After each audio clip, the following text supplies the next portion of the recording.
খারাপ সময়টা হয়তো অতীত হয়ে যায়, কিন্তু মানুষের খারাপ ব্যবহারটা কখনো অতীত হয়ে যায় না। শুধু নিজে থেকে কথা বলা বন্ধ করে দেখো, দেখবে অনেক আপনজন বড় হয়ে যাবে। আসলে কেউ আপন হয় না।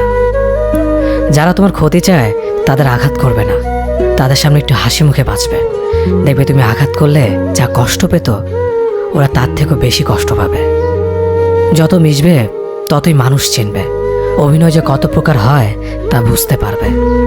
সবাইকে তোমার সত্যতা জানানোর দরকার নেই, যে যা ভাবে তা নিয়ে সমালোচনা করতে দাও। বেঈমান মানুষগুলো কখনো অপরিচিত মানুষ হয় না, খুব কাছের মানুষগুলোই বেঈমান হয়। মানুষ চেনা শুরু করলে এমনিতেই বন্ধুর সংখ্যা কমে যাবে, এটাই বাস্তব। 3টি কথা মনে রাখবেন: যে তোমাকে সাহায্য করে তাকে কখনো ভুলে যেও না, যে তোমাকে ভালোবাসে তাকে কখনো ঘৃণা করো না, যে তোমাকে বিশ্বাস করে তাকে কখনো ঠকিও না।